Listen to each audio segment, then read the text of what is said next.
It was a violent domestic dispute that gripped a small coastal town in southeast Georgia. It ended with 3 people dead. A husband accused of setting his wife's boat on fire with her and a friend aboard, and later the husband was shot and killed by police. Tonight, Channel 4 investigates. We take you through the events day by day that led up to this tragedy. We hear from people who said they were afraid something like this was going to happen. Channel 4's Kamasi Aaron is joining us now. She spent a lot of time up in St. Mary's, Georgia, and you talked to a friend who knew the couple who said the relationship just went from good to bad? Exactly. This relationship started out, unbelievably well, and the friend told me that it's hard for her to really believe how things spiraled so much out of control. She remembers Karen Barnes' laugh, spending her time with her husband, David Trauger, and complete happiness being out on their boat. Now she's left with the image of that same boat in flames. 911 call came in belonging to Karen Barnes on Monday morning at around 3:20. Officers were familiar with her and knew that she resided in the boatyard coast. They responded to that area where they found her boat engulfed in flames. It was no secret that he wanted to kill Karen because he wanted that boat. No, that was the whole deal. That is my home. Friends say this deadly ending was a far cry from the way their relationship began. He brought her flowers and candy and wooed her from day one, and then painted this picture of the life that they could have together. Susan Graham says it only took 3 months for David Trauger to win Karen Barnes over. They met online in September 2009 and married a few months later on New Year's Eve. She brought out the good parts of David in that way because they presented as a couple, and she was really a good person and made him look really good. The newlyweds moved into Trauger's boat, the Premium Time, docked at the Brunswick Landing Marina. Graham says a few months later, Barnes realized Trauger had a drinking problem. He was a mean alcoholic, and he would curse terribly, and he didn't normally. Graham says Barnes worked with Trauger to control his drinking, but more than a year into their marriage, the situation hit a breaking point during a trip to the Bahamas. Graham says Barnes told her Trauger turned violent. Barnes said Trauger started choking her, wrapped a cord around her neck, then snapped her arm. When she said David broke her arm, I was in shock. I was like, actually broke your arm? He twisted it. Graham says Barnes left Trauger, but 5 months later, the couple reconciled. He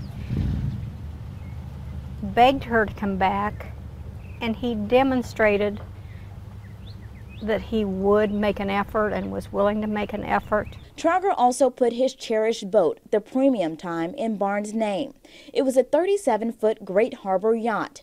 Trauger had it custom built before he met Barnes and paid more than $500,000 for the vessel. It was a mutual decision to put the boat in her name. Graham believes it was also Trauger's attempt to save their marriage. But despite his efforts, in April 2012, Barnes filed for divorce. In written statements, she stated she was tired of the abuse. 2 months later, Trauger came to the boat, now docked here at the Jekyll Island Marina. According to a witness, Trauger arrived with wine and flowers, only to find the locks changed and police officers waiting. In chilling dash cam video from that day, you can hear David Trauger's reaction. I got really what am I going to do? The anger in his voice intensifies. Still live in Florida at your address here? No, that was the whole deal.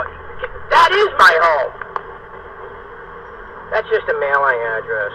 I have no house, and I got no money, and I got no assets. It's all in that boat that she just took off. The conversation reveals just how important the Premium Time was to Trauger. To live on that boat to the day I die.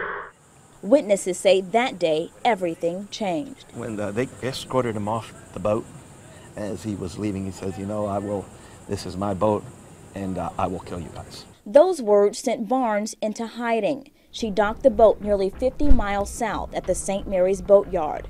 As a safety precaution, Barnes' friend Larry Ford came to stay with her. He didn't want her to be alone because she was afraid of her ex-husband, and so he was staying with her to help her out, and cost him dearly. I asked Larry, why don't you just stay out of this? He goes, I'm afraid that, it's too late. I got to help her. Barnes then filed a protective order against Trauger. He was never served. 3 days later, police found the premium time in flames. Barnes and Ford were believed to be aboard the yacht. Police named David Trauger as the main suspect.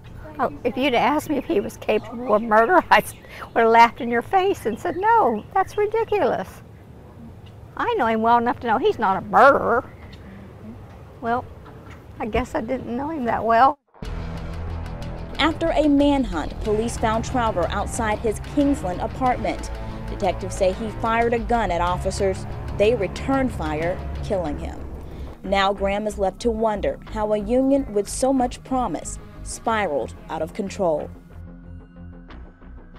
And those flames so intense that St. Mary's police still cannot positively say that it was Karen Barnes and Larry Ford on that boat. They tell us they'd have to do intense DNA testing, and that could take months, guys. So just waiting for closure here. Kamasi, how about Karen Barnes' family? How are they doing? As you can imagine, it's really hard for them just not having that final closure, waiting for the DNA results to come back. I was able to talk to them when we went back up to a visit and follow up on the story, but they didn't feel comfortable talking on camera just yet. Again, waiting for the remains to be positively identified. And there's also a sense of hurt there with the family because they said Barnes told them that she was afraid of Trauger and they were fearful for her life as well. Tom and Mary. It's just such a tragedy. Thank you, Kamasi. We'll be right back.